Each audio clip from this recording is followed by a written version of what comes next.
What has been your personal journey of learning about Aboriginal cultures? When did you start learning about them?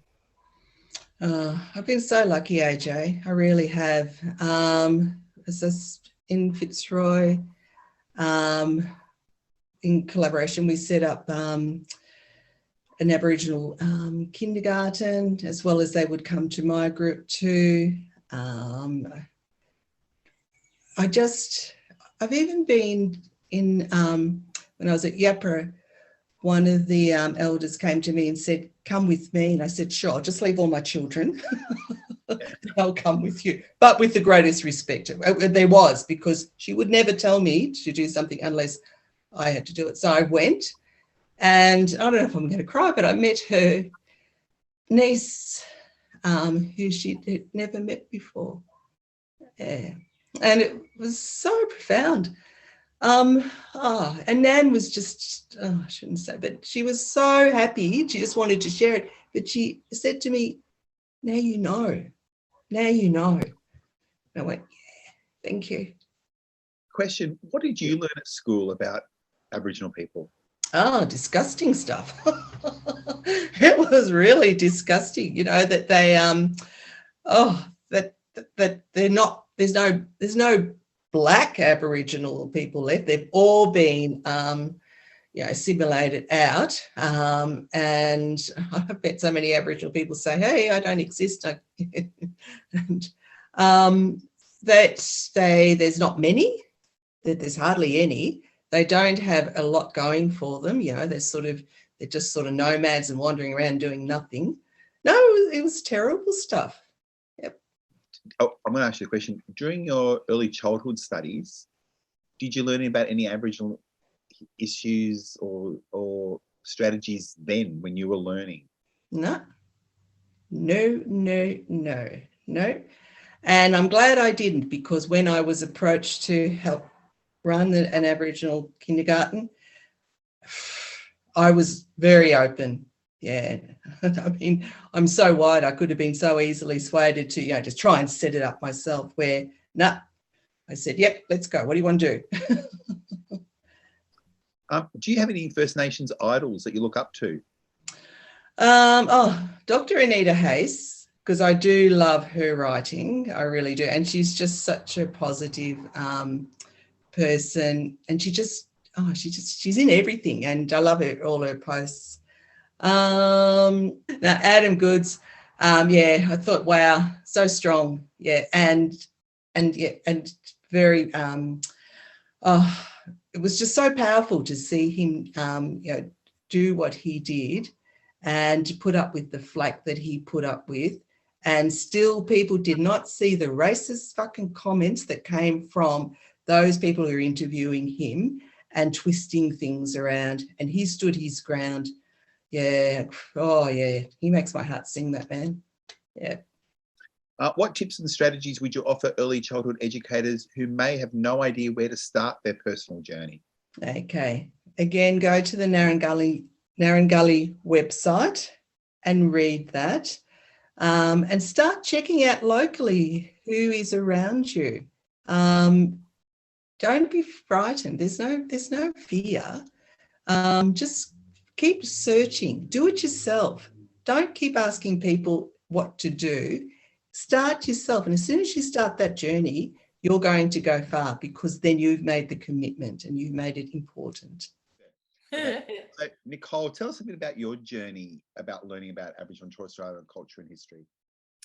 My journey began in school, AJ, where my first understanding was that Captain Cook arrived to find Aboriginal people, and that's where my story stopped when it came to Aboriginal culture, because then we carried on and talked about all the wonderful things that Captain Cook did, and that was the beginning of,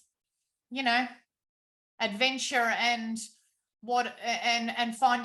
finding land. And so for me, that's where my first insight was. It was the Aboriginal culture wasn't elaborated on. And so I then had to go back and look at, I actually did a lot of, I actually learned a whole lot more when my own children came home with their homework and they were doing the first fleet. And so then I tweaked their homework, even though I had to remind them that I could do this. Yeah. I'm a teacher, remember? And they go, you can't do that, Mum. I said, yes, I can. And so I tweaked their homework and I said, let's just park that question that you're supposed to be looking at here and let's focus on this. Let's have a focus on whose land, who was around, what and so I did some delving into what life was like during that time of invasion. And then we together, especially my youngest son, Rome, we looked at, well, okay, and then what happens in some of these camps and what was the role of these people and were they provided with food and shelter and why was their freedom taken away? And so I explored a lot with my children through their homework. Obviously it wasn't supposed to end up that way, but that's how I learned a lot myself.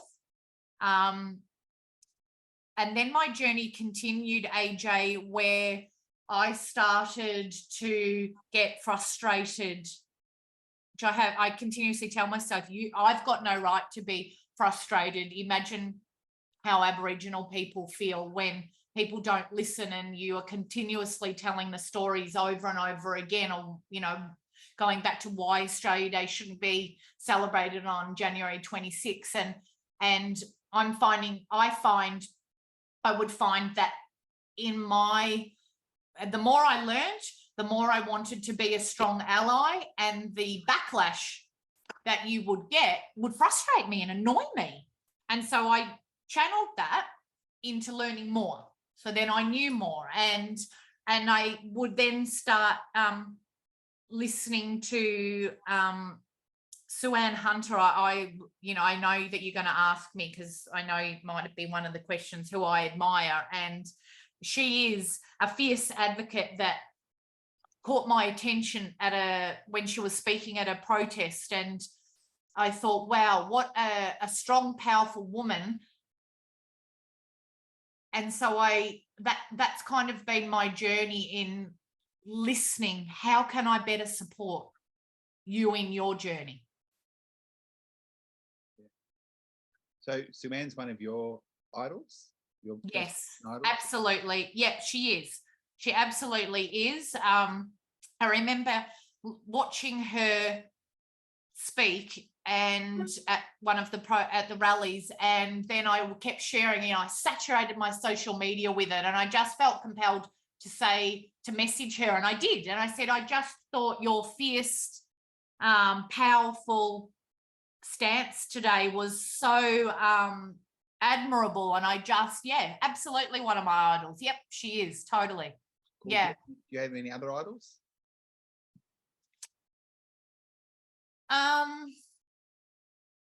I actually find, when I say idols, I'm really grateful for, I can't name any, AJ, I can't name all the authors and the people that have collaborated together to put the possum skin pedagogy together. And so I find, when I actually think it's great, I find that collaborative coming together and willing to share knowledge, really, that's what I see as, a group of people is an idol for me too. So anybody that's coming together and collating together and putting together educational documentation that then others can learn from, whoever's been involved, and I know sometimes there's many organisations involved. Yeah, I think that's really important for me too. Cool. What tips and strategies would you offer early childhood educators who may have no idea even to where to start their journey? I think that I always say, honestly, start with what you've currently got in your space. Have a look at the resources you've got, and then ask yourself whether or not they've been purchased through reputable sources. I honestly feel as though that's a great starting point, because it's something tangible that people can actually do and action straight away. And so they will often say to me, and I know I was on a forum once and it was for the Narragansett platform. And because I'd had this conversation with so many educators, and they said, Nicole, we've got these resources and we're not sure where they've come from.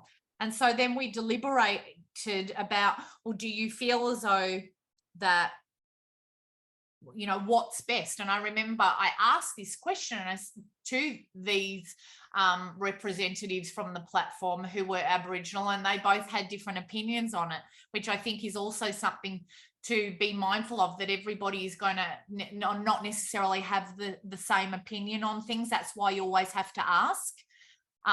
So I asked whether or not it would be better to put those resources aside and start from scratch. But then what would that mean? That there would be a gap in any representation?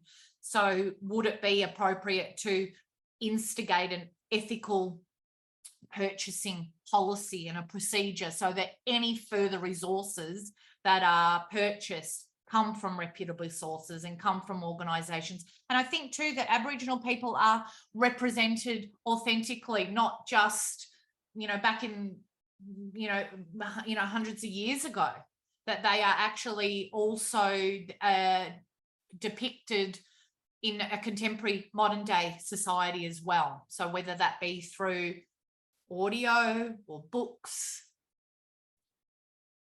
Cool. The last topic is stand up in Yana. Oh yeah, okay, cool.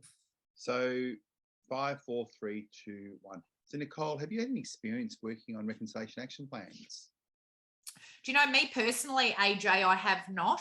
However, I have worked with so many different services that are varying in their stage of their journey. Some have published a RAP. In fact, Moreland Children's Services had just invited me to come to their RAP launch, which was a couple of weeks ago. So they had been working and have just launched. Other services have just, you know, right at the other end of the scale, they've only just registered their service on the Narragansett platform, and others haven't actually registered but are intending to in the new year. So I guess I have had experience with people that are going through that journey, yes, but me personally, no.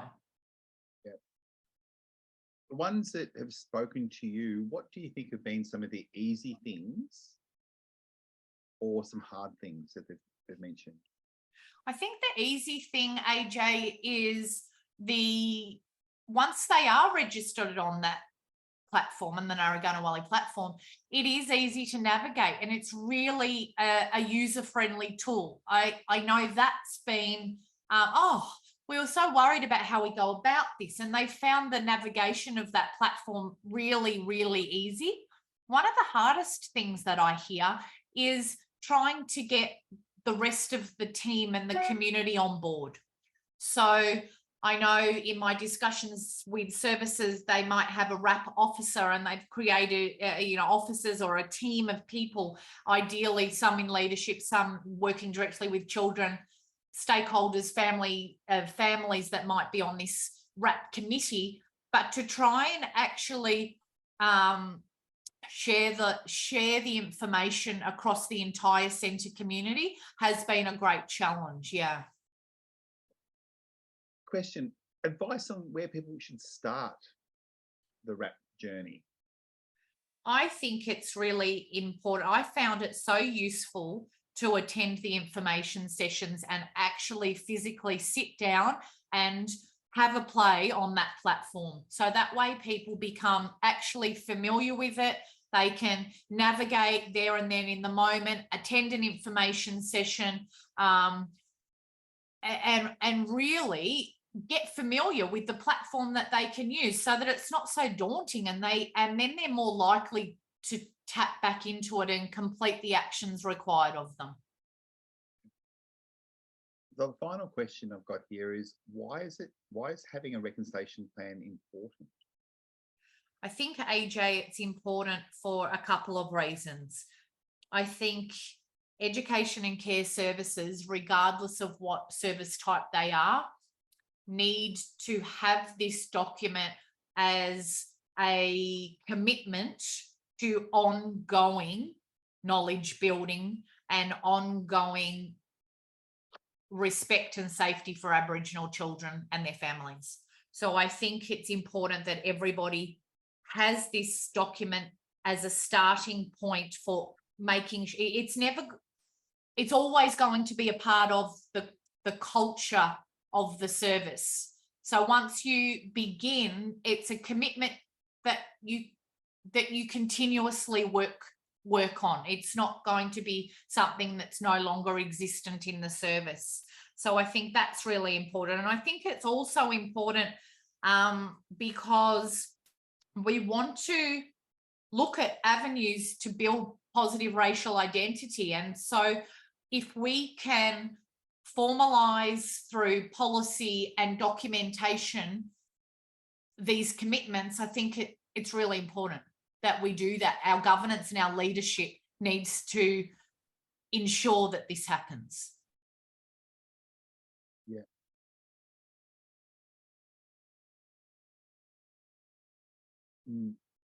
Okay, finish that one. I was reading my notes because I was like, he wants me to say something else, but my notes weren't reading nicely to me. That's right. The last question I've got is, what would be from 5, 4, 3, 2, 1. From talking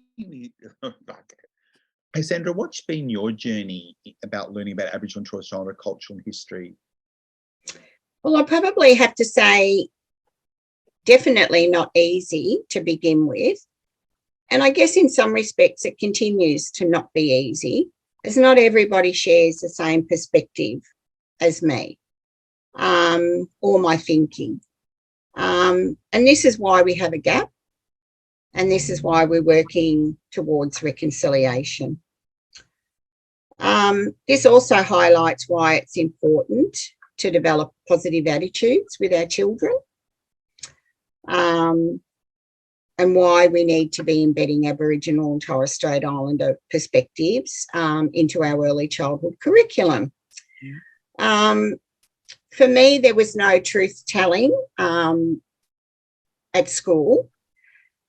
So once I started to feel I hadn't been given the truth and there had to be more to this, I had to work really hard to learn. And I had to look far and wide, and, you know, I spent a lot of time on the internet sourcing books and courses and cultural safety. I don't know how many cultural safety courses I've done, but I have to say just one cultural safety course probably doesn't cut it. And the beautiful thing about cultural safety courses is that every cultural safety course you do, each person has a story to tell, and their story is different, but it's so meaningful. And each story is told that is different just reinforces the sadness, the carnage, the trauma that Aboriginal and Torres Strait Islander people have suffered, and the intergenerational trauma that still continues today. And I'll never tire of cultural safety training because of those stories. And I think every time we do cultural safety training, it's a reminder. Yeah. And I think we need to be reminded. I don't think it's something that you do and you go, oh, but I've done cultural safety training. But and people say that all the time, don't you? I know, and that's the end of it. But I've done that. I don't understand that. I don't think that we can hear enough stories about what has happened. I mean, I hear people say, I'll get over it. That was so long ago. Well, I'm sorry, but if that happened to you or that happened to your grandparents, would you be over it by now? Do you have any First Nations idols that you look up to? I have many, but am I going to name them? No, I'm not. And the reason I'm not going to name them is because I think every Aboriginal and Torres Strait Islander person needs to be acknowledged for their resilience and their determination. And for that, I'm not going to name any particular person. That's cool. I like that honesty. What tips and strategies would you offer early childhood educators who may have no idea even where to start their journey? I think Narragansett, the RAP, possum skin pedagogy, the little red, yellow, black book, and I think just not questioning what you're doing, just get in there and do something, because something is better than nothing. So what's been your journey about learning about Aboriginal and Torres Strait Islander culture and history? Yeah, I touched on that a little bit before. I think the first time I was really eye-opening was walking in the bush here and being on country and feeling country. I actually had a home birth, and I had an Aboriginal person at the home birth with me, and that gave me a sort of a spiritual belonging to the country and for my children as well. And then finding about the sand dunes that we have, about the middens on the picture behind me on the red cliffs, there's so many middens, and to not just walk over the top of them. And all those little learnings for me opened that first book. And then within early childhood, when things became tokenistic and I could see people do dot paintings and so on, and learning about the dot painting myself and learning that most of them are from the Northern Territory. And then suddenly things started spiraling more and more. And I found it so interesting to learn more, to acknowledge, but I can't get enough of it now. And that's why I became involved with AGECS too, because I'd like to be an advocate further on and make sure people are getting enthusiastic, even though I also acknowledge how hard it is when you're already got so many things going on in your early childhood setting to have that on top. Thanks. A question, has it always been easy, the stuff that you've heard or learned? No, not at all. A lot of things are so confronting. The latest things that I struggled with and carried with me a long time was the series of the Australian Wars that have just been screened on the SBS, and really learning about the wars and how they should be acknowledged, the frontier wars, and how not, and the struggles and Australian War Memorial. I think it's a really important discussion to have, but it's an eye-opener to see how many people died on both sides in those wars. And locally, with the many massacres around the Murray River, those are very uncomfortable truths and really make you very quiet and upset. Do you have any First Nations idols that you look up to?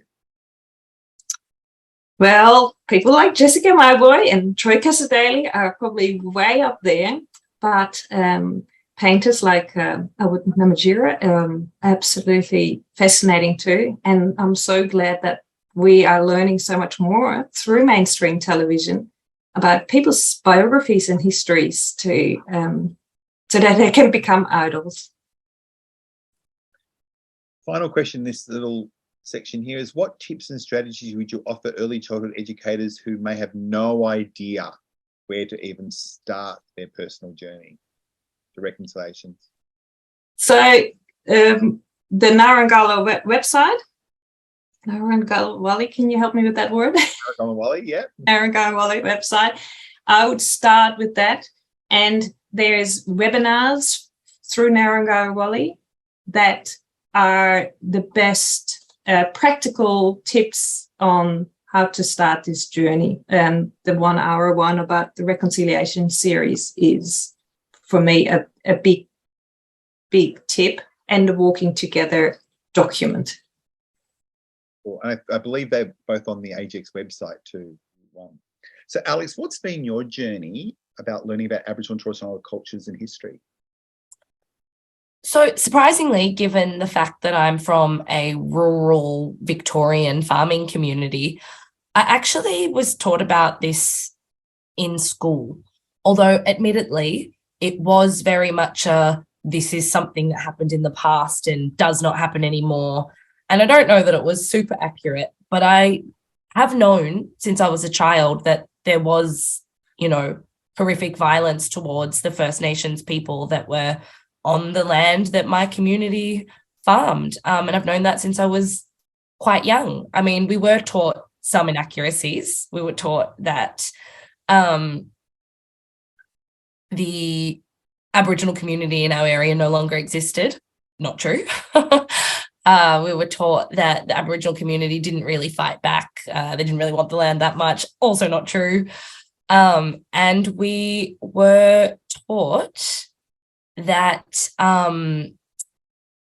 everything that happened a really long time ago, and that sort of stuff doesn't happen anymore, which also obviously untrue.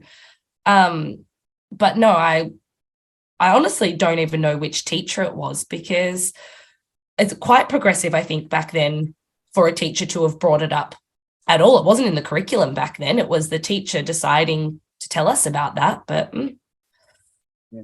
Did you actually have elders and community members come in and talk at the school? No. So I was in primary school in sort of the late 90s and early 2000s. And it very much was communicated with everybody. I'm trying to think of the right word to use. That there were no local Aboriginal community members anymore, that they were all gone because of what had happened in the past. And it was probably not till I was in uni that I went, hang on, I actually don't think that's true. Yeah. Yeah, and obviously it wasn't true, but oh my goodness, it was really like in my head. And for a long time I went, hang on a second, that can't be correct. And yeah, it was not correct. I think it's a very farming mentality of we're farmers and we're cultivating this land, so it's much easier to just pretend that that community just isn't around anymore. It's really horrible what happened, but that community is not around anymore, than it is to go, well, no, that community still exists. And then, yeah. So a question I've got is that at uni, how much Indigenous studies were in your degree? So in my undergraduate degree, which was just like a Bachelor of Arts, it was definitely discussed, especially in some of the more politics-based subjects. But in my master's degree, which is Master of Teaching, it was sort of interwoven into every subject, which was really helpful for me when I went into practice myself, because it was just normal to sort of include Aboriginal and Torres Strait Islander perspectives in what I was doing, because that's how it had been taught to me at uni, which that would have been sort of the mid-2010s, so 2014 to 2016, that the university was doing that. Did you find it challenging? I mean, yeah. At university, not so much. Like I said, I'd had the benefit of learning some of the really confronting stuff when I was quite young. But obviously, like, it's challenging no matter what age you are. And it's challenging even if you've learnt it 20 years ago or you've learnt it 5 days ago. It's challenging because it's not finished. I think no matter what, looking back at the past is difficult. But when you look back at the past and go, well, actually, how much different are things now than they were? It's like, it's a little bit different, but it's not different enough. I think that's what I find the most challenging. Yeah. I think it's sometimes, look, I love hearing all Aboriginal people's stories. They're all different, but I find it challenging because once you think you know it, you hear another story and you go, shit, I didn't know that. Oh, yeah, you cannot know Aboriginal and Torres Strait Islander culture, can you? Like, it's impossible. Yeah. Do you actually have any First Nations idols that you look up to? It's a really good question, because I'm sure I do, but it's not because they're First Nations people, if that makes sense. But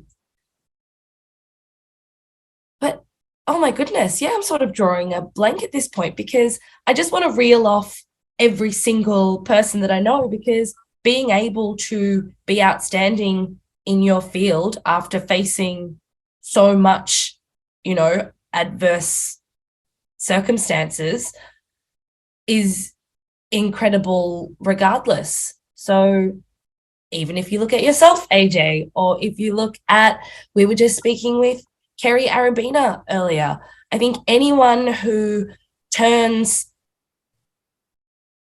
their passions and their motivation, they turns their passions into their career, and they've done so coming from potentially really disadvantaged circumstances, it's just incredible. What tips and strategies would you offer early childhood educators who may have no idea even where to start their personal journey of learning about culture? It's a really difficult one, and I almost think you sort of need to traumatize yourself a little bit first to be open to learning everything else. So I almost think you need to go out there and actually hear the really bad stories. There are so many, but I think actually hearing, I mean, if you've got the opportunity to hear it firsthand, that's amazing. But even watching movies, I mean, we all watched Rabbit Proof Fence back in the day. That honestly might actually be a good place to start, because it opens you up to learning a little bit more, because I think you really do need to be in a point of despair where you go, this is unacceptable, to be able to really take everything else on board as well. And then by the time you get to the feel good, happy stuff, you really, really feel good and are happy about it. So, Alana, what has been your journey about learning about Aboriginal and Torres Strait Islander cultures and history? I mentioned earlier about being at a cultural awareness day and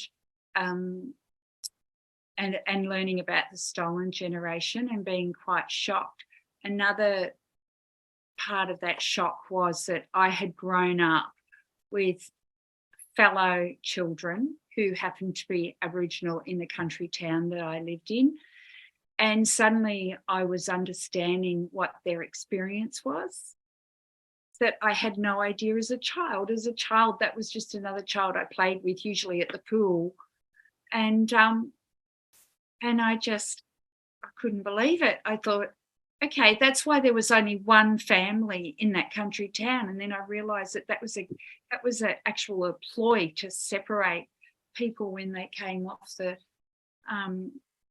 from the missions, and just the consideration of who they were as citizens of Australia. And yeah, it was shocking.